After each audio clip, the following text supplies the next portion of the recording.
बिस्मिल्लाहिर्रहमानिर्रहीम।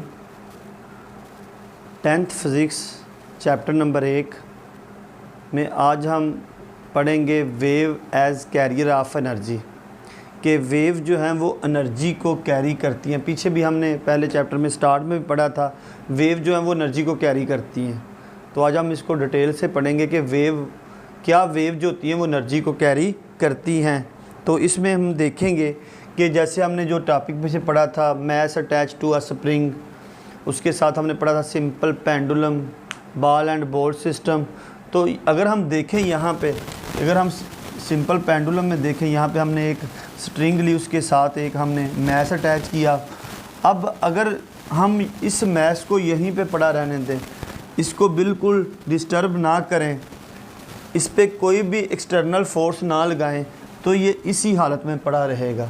जब हम इस बॉल को उठा के यहाँ से यहाँ पे लेके जाते हैं, तो हमने क्या कि अपनी हैंड की एनर्जी जो है वो एंटर कर दी किसके अंदर, बॉल के अंदर।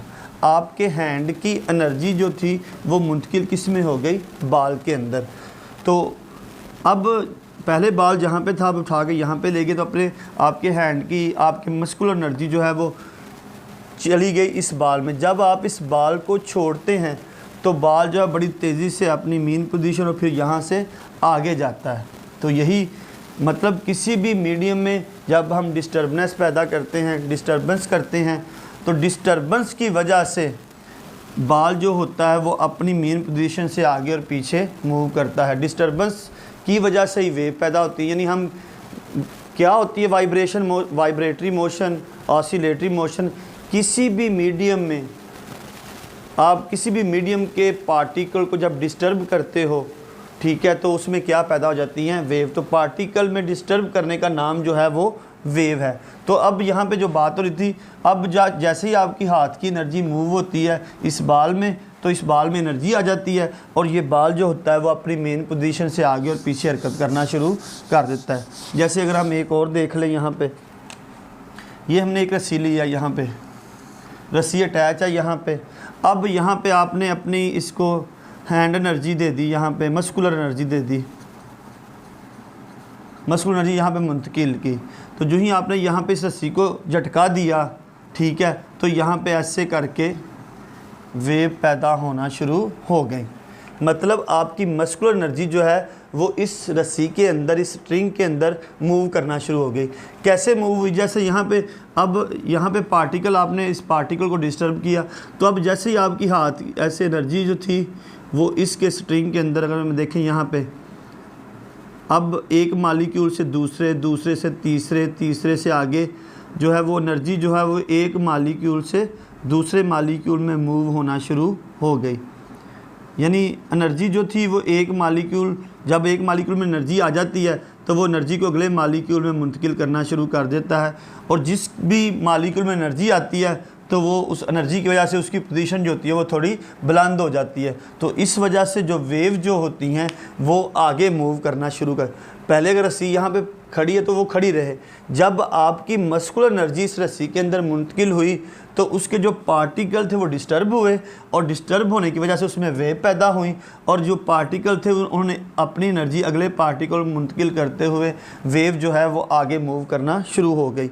अगर हम देखें यहाँ पे, अगर हम एक रस्सी ले लें तो इस पर हम फोर्स लगाएं, अगर आप बड़े ज़ोर से झटका दें इसको, तो बहुत बड़ी बड़ी वेव जो हैं वो पैदा होना शुरू होंगी। मतलब जितनी बड़ी वेव पैदा होंगी, इसका मतलब उतनी ही एनर्जी जो है वो ज़्यादा आगे मुंतकिल हो जाएगी। अगर आप यहाँ पे इसी में आप एनर्जी कम दे रहे हैं, कम फोर्स लगा रहे हैं इसमें, तो क्या होगा, कम फोर्स की वजह से कम एनर्जी जो है वो आगे मुंतकिल होगी। जैसे फॉर एग्ज़ाम्पल अब हमने यहाँ पे मैंने यहाँ पे इसे एनर्जी दी, तकरीबन मैं कहता 15 जूल एनर्जी दी, तो क्या होगा, यहाँ पे वेव पैदा होंगी और यहाँ पे आते आते तकरीबन वो सारी एनर्जी जो होगी जो आपने दिया, इसको मस्कुलर एनर्जी, वो ख़त्म हो जाएगी और वेव एंड तक जाते जाते बिल्कुल ख़त्म हो जाएंगी।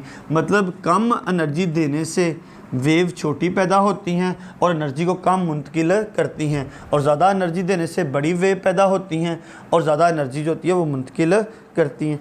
अब देखते हैं ये डिपेंड किस किस पे करता है। यानी जो वेव एनर्जी कैरी करती है किस किस पे डिपेंड करता है। सबसे पहली बात है ये डिस्टेंस, नंबर 1 कहते हैं डिस्टेंस। अगर डिस्टेंस बहुत ज़्यादा हो जाए, यानी हमने यहाँ पे एक लेयर और यहाँ पे बहुत बड़ी रस्सी ले ली है और यहाँ पे आप लोग इसको एनर्जी दे रहे हैं, ठीक है। अगर आप बिल्कुल इसको थोड़ी सी एनर्जी देंगे, क्योंकि डिस्टेंस बहुत ज़्यादा है, डिस्टेंस बहुत ज़्यादा, तो आपको ज़्यादा एनर्जी देनी पड़ेगी वेव को आगे एनर्जी को कैरी करने के लिए। अगर आप इसको बहुत कम मकदार में एनर्जी देंगे थोड़ी सी, तो ये वेव यहाँ पे आते आते क्या हो जाएगी, उसकी एनर्जी क्या हो जाएगी, कम हो जाएगी। अगर आप यहाँ पे 20 जूल की एनर्जी देते हो, अगर आप यहाँ पे एनर्जी देते हो 50 जूल की, तो क्या होगी, बड़ी वेव पैदा होंगी और एनर्जी को आगे लेकर जाएंगी। मतलब नंबर 1 जो है वो इस पे डिस्टेंस पे भी डिपेंड करता है कि डिस्टेंस जितना ज़्यादा होगा उतनी ही आपको ज़्यादा एनर्जी देनी पड़ेगी वेव को आगे मूव करने के लिए। या दूसरा अगर हम देखें, यहाँ पे इस तरह एक स्ट्रिंग है, तो अगर हम ये किसी भी इसको बड़ी एक रस्सी बंदी बड़ी ज़ोर से झटका देते हैं तो ऐसे वेव पैदा होना शुरू हो जाती हैं, ठीक है। अगर आप इसी तरह क्या होगा, आप इसी तरह थोड़ी एनर्जी देंगे तो वेव क्या होंगी, कम। मतलब इसका दूसरा फैक्टर है वो है एम्पलीट्यूड। दूसरा फैक्टर क्या है हमारे पास, एम्पलीट्यूड।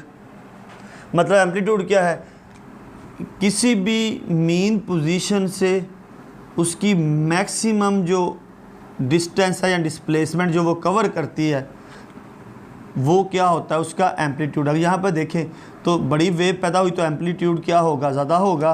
अगर यहाँ पे मीन पोजीशन से देखें वेव छोटी है तो एम्पलीट्यूड भी कम होगा। मतलब एम्पलीट्यूड जो है वो भी डिपेंड करता है एनर्जी को कैरी करने के लिए।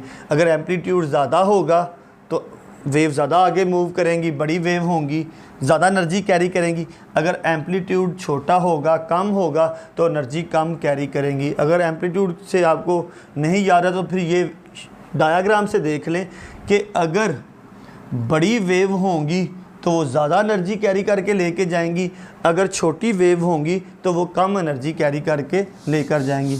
यहाँ पे हम एक एक्टिविटी है वो ज़रा डिस्कस कर लेते हैं कि उससे हमें अंदाज़ा हो जाएगा कि वेव जो है वो एनर्जी को कैरी करती हैं। जैसे अगर हम एक टप ले लें पानी का, ठीक है, आपने पानी का टप से पानी से फिल कर लिया आपने, इसमें वाटर है, तो आपने क्या किया, यहाँ पे आपने एक स्टोन जो है, एक पत्थर जो है यहाँ पे फेंका है। तो पत्थर को जब आपने फेंका है तो आपने अपनी मस्कुलर एनर्जी क्या कर दी है, इस पत्थर में मुंतकिल कर दी है। आपने क्या किया, अपनी मस्कुलर एनर्जी कहाँ पे मुंतकिल कर दी, इस पत्थर के अंदर। अब जो ही पत्थर जो है वो पानी में गिरता है तो पानी में क्या पैदा होना शुरू हो जाती हैं, वेव पैदा होना शुरू हो जाती हैं। मतलब आपकी मस्कुलर एनर्जी जो थी वो कहाँ पे मुंतकिल हुई, इस पत्थर के ऊपर। तो पत्थर ने पानी के पार्टिकल में खलल डाला, उसे डिस्टर्ब किया, तो उसकी वजह से वहाँ पे क्या हुई, वेव पैदा होना शुरू हो गई। तो अगर हम यहाँ पे देखें, इसी जगह पे हमने अगर एक काग रखा हुआ है, ठीक है, ऐसे एक हमने काग रखा हुआ है, तो फिर क्या होगा, जो ही यहाँ पे वेव पैदा होंगी तो वेव के पैदा होने से क्या होगा, वेव जब बुलंद होंगी तो वो इस कार को भी क्या करेंगी, ऊपर वाली सतह पे लेगी, और फिर जब ये वेव डाउन होंगी तो फिर कार भी इनके साथ क्या करेगा, डाउन होगा। जैसे जैसे वेव आगे मुंतकिल आगे जाती जाएंगी तो कार्क भी वेव के साथ आगे जाता जाएगा।